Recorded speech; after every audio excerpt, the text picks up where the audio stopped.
الحمدللہ رب العالمین والصلاة والسلام علی رسول اللہ وعلی آلہ وصحبہ اجمعین ومن تبعہم بإحسان الی یوم الدین۔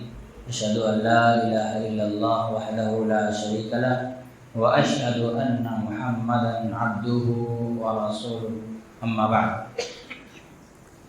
اس سے قبل کے درس میں ہم بات کر رہے تھے اشراق فی العلم سے، یعنی قریب سے دور سے، رات کے اندھیرے میں، دن کے اجالے میں، پہاڑ کی چوٹی میں یا سمندر کے بیچ میں، آدمی کبھی بھی کسی بھی وقت اور کسی بھی حال میں اللہ رب العالمین کو پکارے تو اس کی پکار اللہ رب العالمین سنتا ہے، اور اگر وہ نہ پکارے تب بھی اس کے حالات سے، اس کے دل کی حرکات سے، اس کے ارادوں سے اللہ رب العالمین باخبر ہے، واقف ہے۔ یہ ہے اللہ رب العالمین کا علم۔ اب کوئی آدمی اگر اس عقیدے کو کسی بھی غیر اللہ کے ساتھ، پیر، فقیر، ولی، بزرگ، نبی، بادشاہ، جن و شیاطین میں سے کسی کے ساتھ بھی اس عقیدے کو رکھتا ہے تو وہ آدمی شرک کا ارتکاب کرتا ہے۔ اس کو اشراق فی العلم کہتے ہیں۔ اس پر ہم اس سے پہلے کے درس میں گفتگو کیے تھے۔ دوسری شرک کی جو قسم بتائی جا رہی ہے وہ اشراق فی التصرف۔ تصرف کا معنی کیا ہے؟ کنٹرول، اختیار، تصرف، کسی چیز کو اپنی مرضی سے چلانا، اس کو تصرف کہا جاتا ہے۔ کسی چیز کو اپنی مرضی سے چلانا، اس کو تصرف کہا جاتا ہے۔ چنانچہ کہتے ہیں دوسری بات یہ ہے کہ عالم میں ارادے سے تصرف کرنا، اپنا حکم جاری کرنا، اپنی خواہش سے مارنا، جلانا، روزی کی کشائش و تنگی کرنا، تندرست اور بیمار کر دینا، فتح و شکست دینا، اقبال و ادبار دینا، مرادیں پوری کرنا، حاجتیں برلانی، برائیں ٹالنی، مشکل میں دستگیری کرنی، برے وقت میں، جبکہ وقت کو برا نہیں کہنا چاہیے لیکن یہ الفاظ کے طور پر استعمال کیا گیا کہ برے حالات میں کیا کہتے ہیں پہنچنا، یعنی مدد کرنا، یہ سب اللہ رب العالمین کی شان ہے، اور کسی انبیاء اور اولیاء کی، پیر و شہید کی، بھوت و پری کی یہ شان نہیں۔ جو کوئی کسی کو ایسا تصرف ثابت کرے اور اس سے مرادیں مانگے، اس توقع میں نظر و نیاز کرے، اس کی منتیں مانے، اس کو مصیبت کے وقت پکارے، سو مشرک ہو جاتا ہے۔ اس کو اشراق فی التصرف کہتے ہیں، یعنی اللہ کا سا تصرف ثابت کرنا محض شرک ہے۔ پھر خواہ یوں سمجھے کہ ان کاموں کی طاقت وہ خود بخود ہے، یا یوں سمجھے کہ اللہ تعالیٰ نے اس کو ایسی طاقت بخشی ہے، ہر طرح شرک ثابت ہوتا ہے۔ یہ دوسری قسم کی شرک بتائی ہے، وہ کیا ہے؟ تصرف۔ تصرف کا معنی کنٹرول، ایڈمنسٹریشن۔ تصرف کا معنی کنٹرول، ایڈمنسٹریشن، کسی چیز کو اپنی مرضی کے مطابق چلانا، زندگی دینا، موت دینا، بیمار کرنا، شفا یابی کرنا، ہے نا؟ اسی طرح سے روزی کو بڑھا دینا، روزی میں تنگی پیدا کرنا، روزی میں برکت دے دینا۔ مصیبت کے حالات میں جب انسان گر جائے تو ایسی صورت میں اس انسان کی مدد کرنا، آدمی بیماری میں دعا کرے تو اس کو شفا یابی عطا کرنا، اولاد دینا، جو انسان کی ضرورتیں ہیں یا انسان کے علاوہ دیگر مخلوقات کی ضرورتیں ہیں، اس کو پوری کرنا۔ اللہ تعالیٰ نے کیا فرمایا؟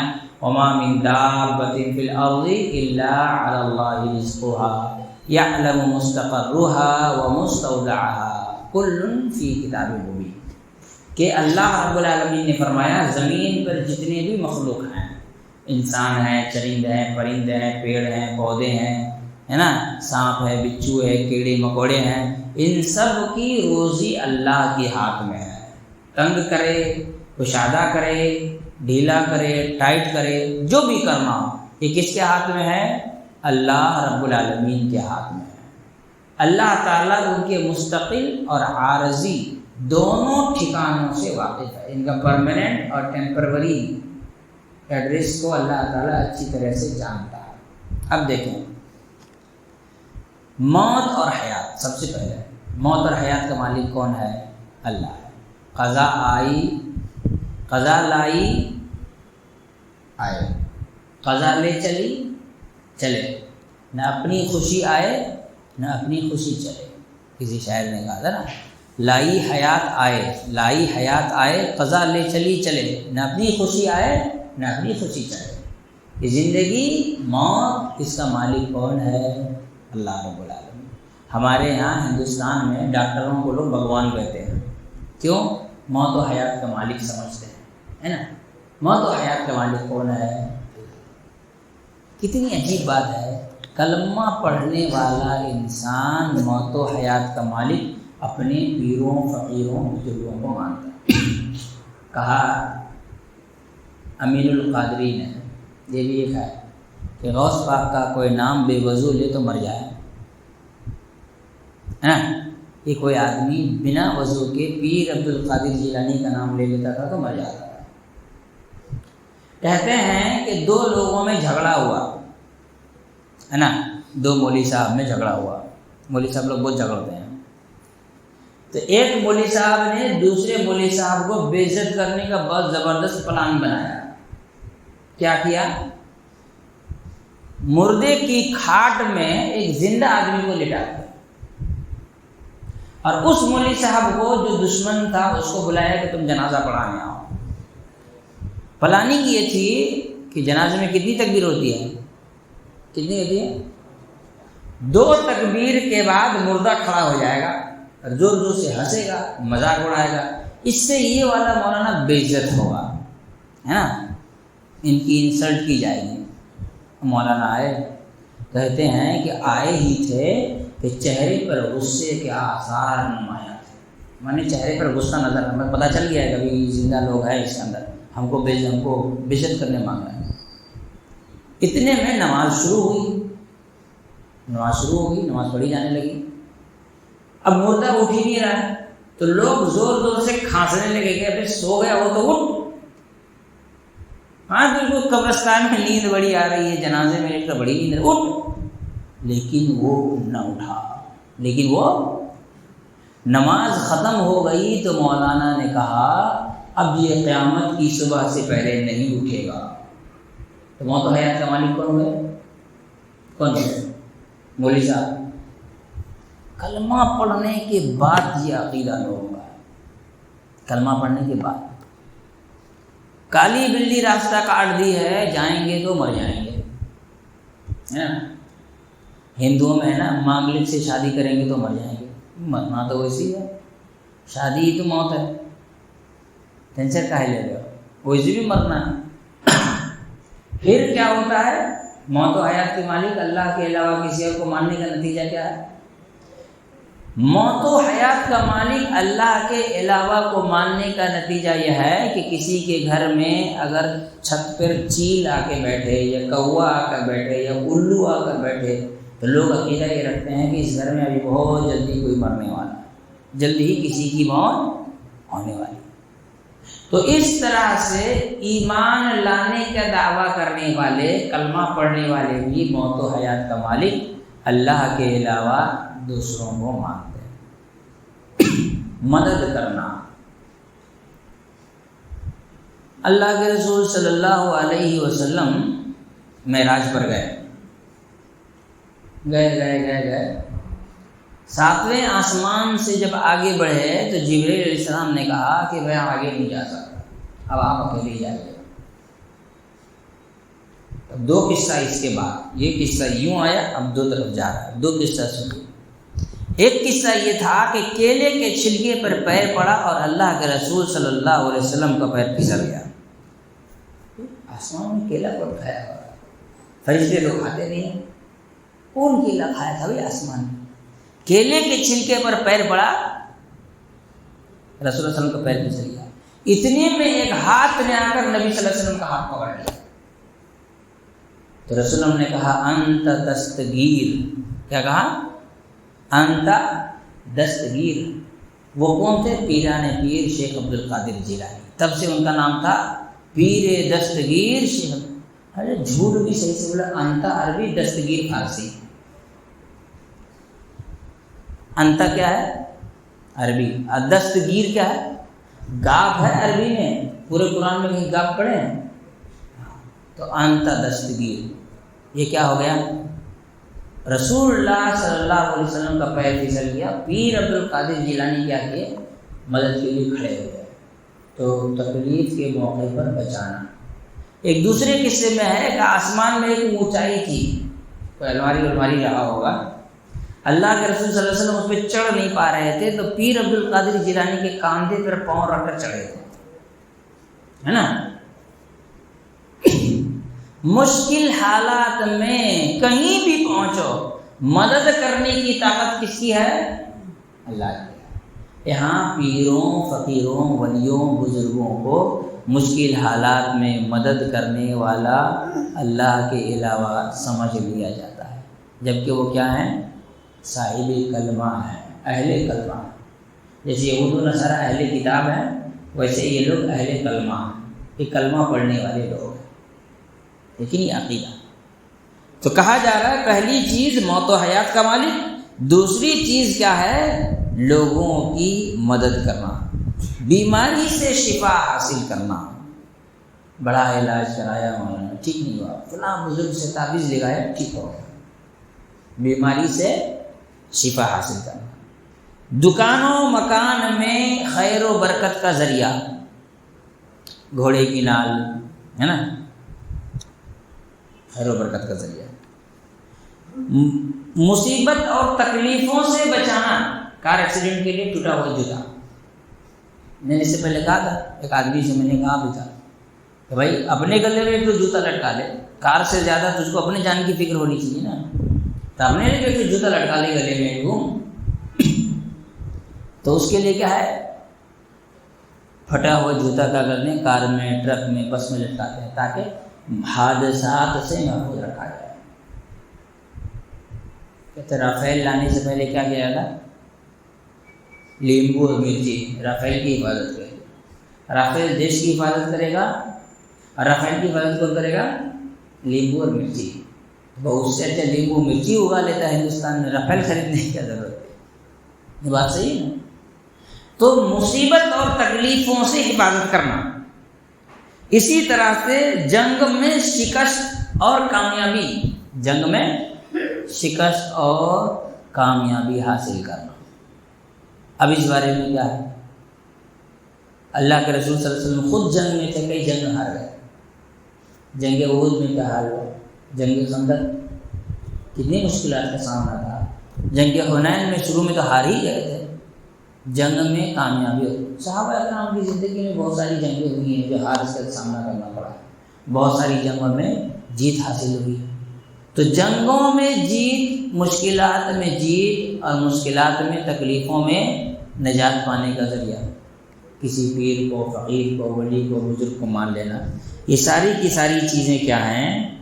شرک فی التصرف ہے. اللہ رب العالمین کے ایڈمنسٹریشن میں کسی دوسرے کو حصے دار بنا دینا کہ اللہ رب العالمین کے علاوہ کوئی اور ہے جو اس کائنات کو چلا سکتا ہے. بارش کے لیے غیر اللہ کو پکارنا. اللہ کے نبی صلی اللہ علیہ وسلم نے فرمایا کہ آج ہم لوگ اس حال میں صبح کیے ہیں کہ ہم میں سے کچھ لوگ کافر ہیں، کچھ لوگ مسلمان ہیں. کون کافر کون مسلمان ہے؟ رسول اللہ صلی اللہ علیہ وسلم نے فرمایا کہ جو یہ کہتا ہے مطرنا بفضل اللہ تعالی، ہمیں اللہ کے مہربانی کے وجہ سے بارش ملی ہے، فَهُوَ مُؤْمِنٌ بِي وَكَافِرٌ بِالْكَوْكَبِ، اللہ تعالیٰ کہتا ہے کہ وہ مجھ پر ایمان رکھتا ہے، ستاروں کا منکر ہے. اور جو کہتا ہے بِمُطِرْنَا بِنَوْعِ كَذَا، جو یہ کہتا ہے کہ فلاں ستارہ ٹوٹا تھا اسی لیے بارش ہوئی ہے، فَهُوَ كَافِرٌ بِي وَمُؤْمِنٌ بِالْكَوْكَبِ، وہ کافر ہے اللہ کا اور وہ ایمان رکھتا ہے کس پر؟ ستاروں پر. تو بارش برسانا، اسی طرح سے بہت ساری چیزیں، مصیبتوں تکلیفوں سے نجات کا ذریعہ اللہ کے علاوہ کسی اور کو سمجھنا، یہ کیا ہے؟ شرک ہے، اشراک فی التصرف ہے.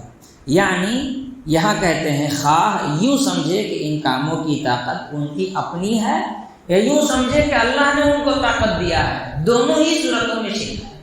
اگر کوئی یہ سمجھے کہ اللہ تعالیٰ نے ان بزرگوں کو طاقت دی ہے تو بھی وہ شرک کرتا ہے، اور کوئی اگر یہ سمجھے کہ اللہ تعالیٰ نے طاقت نہیں دیا ہے، یہ خود سے حاصل کیے ہیں، جس طرح انجینئرنگ کی ڈگری حاصل ہوتی ہے نا، پھر آدمی کچھ طاقت پاتا ہے، کچھ کرنے کی صلاحیت کیپیسٹی اس کے اندر بلڈ اپ ہو جاتی ہے، اسی طرح یہ عبادت وغیرہ کر کے اتنا آگے نکل گیا ہے کہ اپنے اندر وہ ساری طاقت پیدا کر لیا ہے۔ یہ تو ہندوؤں کا عقیدہ ہے، اتنے سال کی تپسیا کے بعد آدمی کو طاقتیں مل جاتی ہیں، پھر اس طاقت کا صحیح اور غلط دونوں استعمال کر لیتا ہے نا۔ ہندوؤں کے یہاں یہ سارے عقیدے پائے جاتے ہیں۔ تو کہنے کا مطلب یہ ہے کہ خواہ یہ مانے کہ یہ طاقت اللہ نے اسے دی ہے تب بھی مشرک ہے، اور یہ مانے کہ یہ طاقت اس کی اپنی کمائی ہے تب بھی وہ مشرک ہے۔ کسی بھی صورت میں اللہ رب العالمین کی کسی طاقت کو کسی کے اندر چاہے 0.0001% بھی حصہ دار مانتا ہے تب بھی وہ مشرک ہے۔ ضروری نہیں ہے کہ پوری طاقت اللہ کے جیسے ہی اس میں مانے، یہ کیا اشراک کے تصرف۔ تیسری بات یہ ہے کہ بعض کام تعظیم کے اللہ نے اپنے لیے خاص کیے ہیں، ان کو عبادت کہتے ہیں، جیسے سجدہ، رکوع، ہاتھ باندھ کر کھڑے ہونا، اس کے نام پر مال خرچ کرنا، اس کے نام پر روزہ رکھنا، اس کے گھر کا طواف کرنے کے لیے دور دور سے سفر کر کے جانا، ایسی صورت بنا کر چلنا کہ ہر کوئی جان لے کہ یہ لوگ اس کے گھر کی زیارت کو جاتے ہیں، اور راستے میں اس مالک کا نام پکارنا اور نامعقول بات کرنے اور شکار کرنے سے بچنا، اسی قید سے جا کر کے طواف کرنا، اس کے گھر کے طرف سجدہ کرنا، اس کے نام کے جانور ذبح کرنا، اس کے ہم منتیں ماننا، اس پر اس پر غلاف ڈالنا، اس کی چوکھٹ کے آگے کھڑے ہو کر دعا مانگنا، التجا کرنا، دین و دنیا کی مرادیں مانگنا، اس کے پتھر کا بوسہ دینا، اس کے دیوار سے اپنا منہ اور چھاتی ملانا، اس سے غلاف پکڑ کر دعا کرنی، اس کے گرد روشنی کرنا، ان کی مجاور بن کر اس کی خدمت میں مشغول رہنا، جیسے جھاڑو دینا، روشنی کرنا، فرش بچھانا، پانی پلانا، وضو اور غسل کا لوگوں کے لیے سامان درست کرنا، اس کے کنویں کے پانی کو تبرک سمجھ کر پینا، بدن پر ڈالنا، آپس میں بانٹنا، غائبوں کے واسطے لے جانا، رخصت ہوتے وقت الٹے پاؤں چلنا، اس کے گرد و پیش جنگل کے آداب کرنا، یعنی وہاں شکار نہ کرنا، درخت نہ کاٹنا، گھاس نہ اکھاڑنا، مویشی نہ چرانا، یہ سب کام اللہ نے اپنی عبادت کے لیے اپنے بندوں کو بتائے ہیں۔ پھر جو کوئی کسی پیر، پیغمبر یا بھوت و پری کو، کسی پکی قبر کو یا جھوٹی قبر کو، سچی قبر کو یا جھوٹی قبر کو، یا کسی کے تھان کو، یا کسی کے چلے کو، یا کسی کے مکان کو، یا کسی کے تبرک کو، یا نشان کو، یا تابوت کو سجدہ کرے، رکوع کرے، اس کے نام کے روزہ رکھے، ہاتھ باندھ کر کھڑے ہو، یا جانور کے چڑھاوا چڑھائے، ایسے مکان میں دور دور سے قصد کرے جائے، وہاں جا کر روشنی کرے، غلاف ڈالے، چادر چڑھاوے، اس کے نام کی چھڑی کھڑی کرے، رخصت ہوتے وقت الٹے پاؤں چلے، اس کے قبر کو بوسہ دے، مور چھل جھلے اس کے شامیانے کھڑے کرے، اور چوکھٹ کو بوسہ دے، ہاتھ باندھ کر التجا کرے، مرادیں مانگے، مجاور بن کر بیٹھے، وہاں کے لوگوں کے وہاں کے گرد و پیش کے جنگل کا آداب کرے، ایسی قسم کی باتیں کرے تو اس پر شرک ثابت ہوتا ہے، اس کو شرک فی العبادہ کہتے ہیں۔ اب یہاں پہ سب سے پہلے آپ حج کو دماغ میں لائیے۔ حج، خانہ کعبہ کی تعظیم کی جتنی باتیں تھیں، طواف کرنا، خانہ کعبہ پر غلاف چڑھتا ہے نا، غلاف چڑھانا، خانہ کعبہ میں ایک جگہ ہے جس کا نام ہے ملتزم، نبی کریم صلی اللہ علیہ وسلم وہاں کھڑے ہو کر اسے چمٹ کر دعا کیے تھے، اسی طرح حجر اسود کو بوسہ دیتے تھے، اسی طرح اللہ کے رسول صلی اللہ علیہ وسلم خانہ کعبہ کا طواف کیے، حج میں طواف کیا جاتا ہے، اسی طرح وہاں جو آب زمزم ہے، یعنی زمزم کا پانی ہے، اس کو خود پیتے ہیں، اس کو بابرکت سمجھتے ہیں، اس کو لوگوں تک پہنچاتے ہیں، گھر تک لاتے ہیں لوگ۔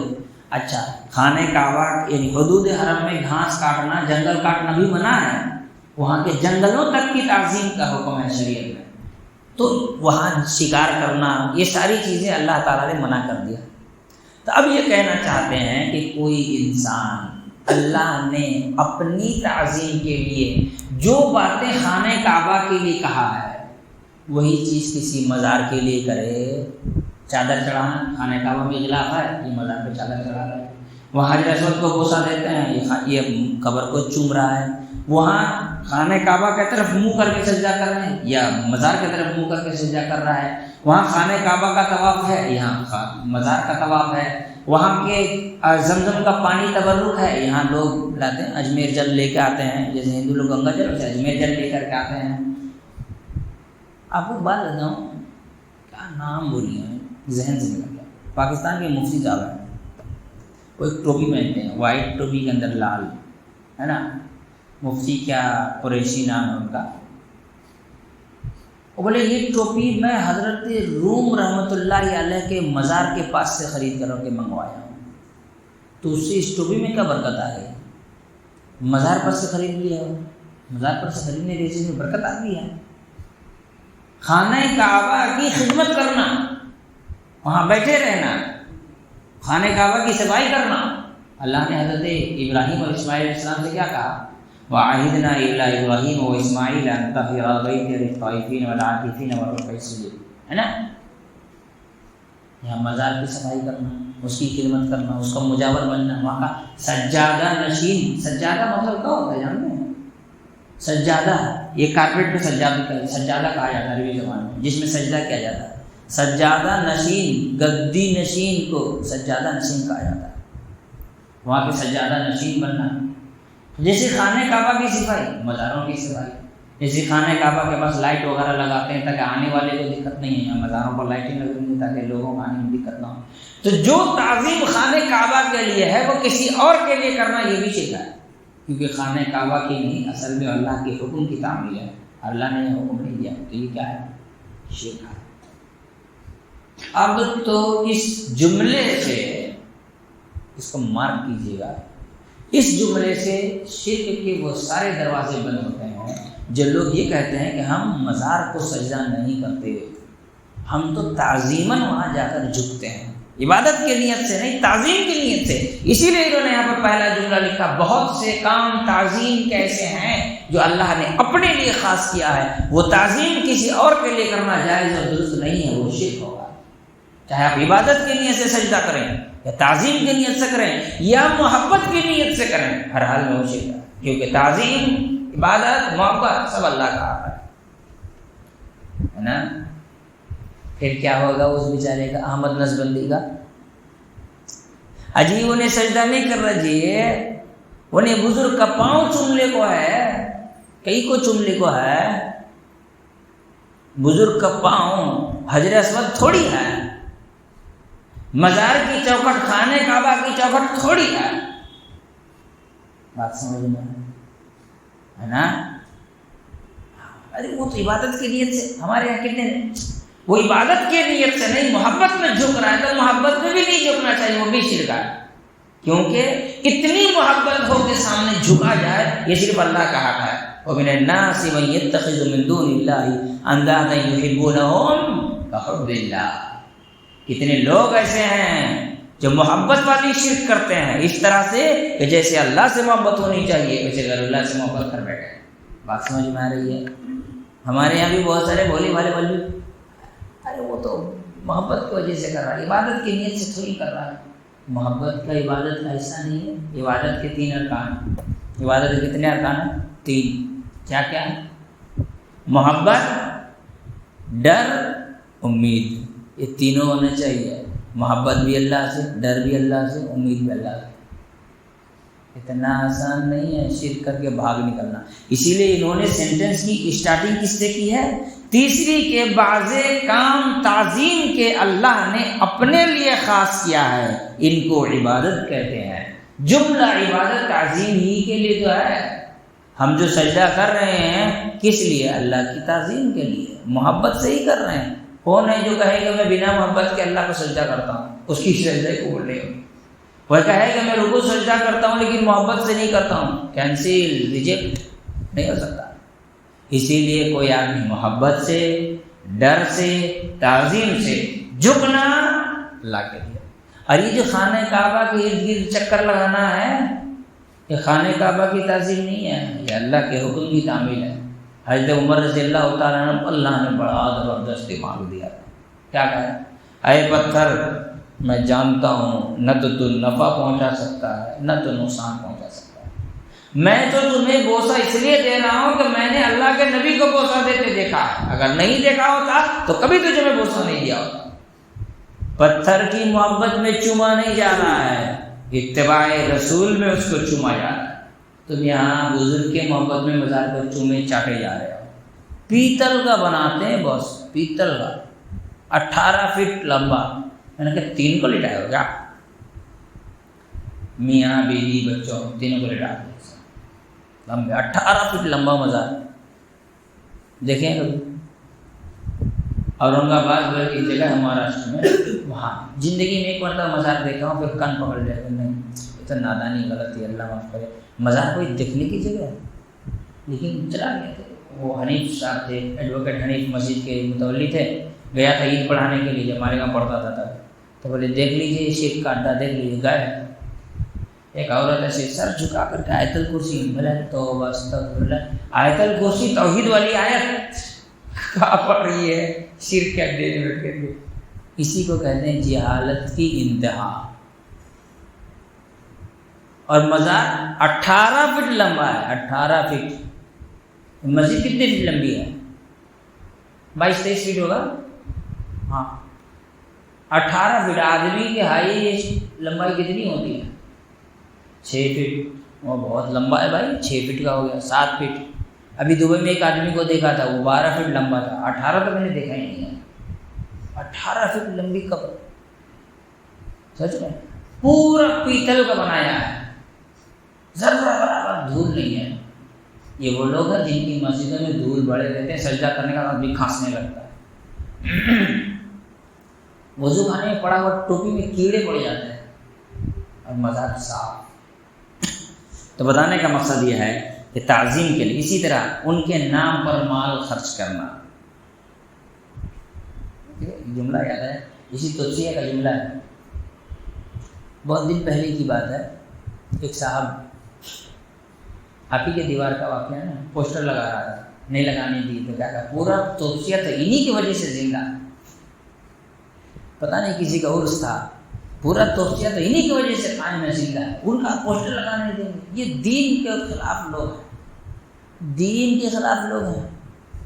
یہ تو ایسا ہو جائے کہ کوئی آدمی کہے کہ زہر نہیں پیو گے تو پیاس نہیں بجھے گی، اس لیے زندہ رہنے کے لیے زہر پینا واجب ہے، ایک بات ہے نہیں نا؟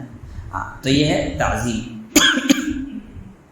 تعظیم جو خانہ کعبہ کی ہے وہ کسی مزار کی کرنا یہ شرک ہے۔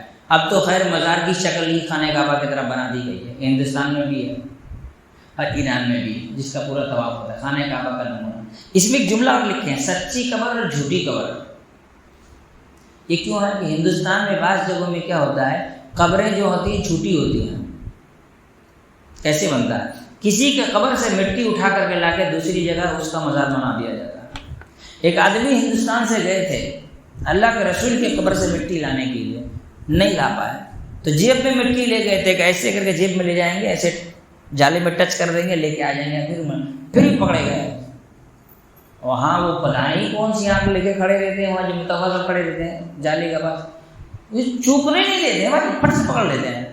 تو جیب میں مٹی بھر کے لے گئے تھے کہ کسی طرح سے جالے میں ٹچ کر کے مٹی لے کے آ جائیں گے اور پھر نبی کی قبر ہندوستان میں بنا لیں گے۔ اگر بنا لیا ہوتا تو ہندوستان کی GDP کا 50% وہی چلا گیا ہوتا۔ نبی کی قبر بولیے کوشش کر رہا تھا بنانے کی، اللہ نے اسے پھنسا دیا، نہیں لا پائے۔ بہت بڑے مولانا تھے، نام نہیں بتائیں گے لوگ غصہ ہو جاتے ہیں، بہت بڑے مولانا تھے، ہندوستان کے تھے۔ تو انہوں نے کہا کہ سچی قبر اور جھوٹی قبر۔ مولا علی کے بارے میں کچھ لوگوں نے کہا کہ وہ آدمی وہاں ہے ہی نہیں، وہ تو کہیں اور کا رہنے والا ہے، تمہارا اس کا نام کا جھوٹا مزار ہے، یہ جھوٹا مزار ہے۔ اور جھوٹی قبر ایک اور شکل کیا ہے، اب لوگ دیکھیں ہیں نا محرم میں حضرت حسین کی قبر کا نمونہ بنا کے لے کے گھوما جاتا ہے، وہ بھی جھوٹی قبر ہے۔ تو جھوٹی قبر ہو یا پاس سچی قبر ہو، سچی قبر مطلب جس میں انسان ہے، اور جھوٹی قبر مطلب جس میں انسان نہیں ہے نا۔ کسی بھی قبر کے لیے وہ تعظیم جو خانہ کعبہ کے لیے ہے، یہ شرک ہے، کیونکہ اللہ تعالیٰ نے اپنی تعظیم کے لیے اسے کہا ہے۔ دوسری اس سے معلوم یہ ہوا کہ دنیا کے کسی بھی دیوار کو تبرک کے طور پر چومنا حرام ہے۔ کسی دیوار کو چوما جائے تبرک سمجھ کر، یہ حرام ہے۔ کسی بھی دنیا کے کسی بھی چوکھٹ کو پکڑ کر کے رویا جائے، حرام ہے. کسی چادر کو پکڑ کر چمٹ کر دعائیں کی جائے یہ حرام سب سے. یہ صرف اللہ نے خانہ کعبہ کا لیے رکھا. اسی لیے دیکھیں مسجد نبوی میں ایسی کوئی چادر نہیں جس کو پکڑ کر آدمی روئے, دعائیں کرے, توبہ کرے, استغفار کرے. ملتزم کو پکڑ کر چمٹ کر رسول اللہ صلی اللہ علیہ وسلم رو رہے تھے. آج بھی دنیا میں لوگ جاتے چمٹ کر کے دعا رونے جاتے ہیں, کوئی دھکا مار دیتا ہے, دوسرا کھڑا ہو جاتا ہے, بھیڑ رہتی, پھر بھی آدمی جاتا ہے. لیکن بتانے کا مقصد یہ, اس کو کیا کہتے ہیں؟ اشراق فی العبادہ. یہ توحید الوہیت کی اپوزٹ ہے, ضد ہے. یہ تو ہو گیا کیا کہتے ہیں. اچھا, اس سلسلے میں یہ بھی آگے کہتے ہیں کہ یعنی اللہ کسی تعظیم کسی کی کرنی خواہ یوں سمجھے کہ یہ آپ ہی اس تعظیم کے لائق ہیں, یا یوں سمجھے کہ ان کی اس طرح کی تعظیم کرنے سے اللہ خوش ہوتا ہے. اس کی تعظیم کی برکت سے اللہ تعالیٰ مشکلیں کھول دیتا ہے, ہر طرح کی بات شرک ثابت ہوتی ہے. مطلب وہ کہنا چاہتے ہیں کوئی اگر یہ سوچے کہ یہ صاحب قبر اس تعظیم کا مستحق ہے تو بھی مشرک ہے, اور کوئی اگر یہ سوچتا ہے کہ اس قبر کی تعظیم کرنے سے اللہ خوش ہوتا ہے تو بھی مشرک ہے. چاہے اللہ کو خوش کرنے کے لیے قبروں پر سجدہ کرے یا صاحب قبر کو خوش کرنے کے لیے قبروں پر سجدہ کرے, دونوں ہی شرک ہیں. اور دونوں ہی صورت میں انسان مشرک ٹھہرتا ہے, اور یہ شرک اکبر ہے, شرک اصغر نہیں ہے. اب شرک کی چوتھی قسم جو ہے انشاءاللہ آگے گفتگو کریں گے اگلے درس میں. اللہ تعالیٰ تمام کو سمجھ کی توفیق عطا فرمائے. اگلے ہفتہ تو ورکشاپ ہے نا.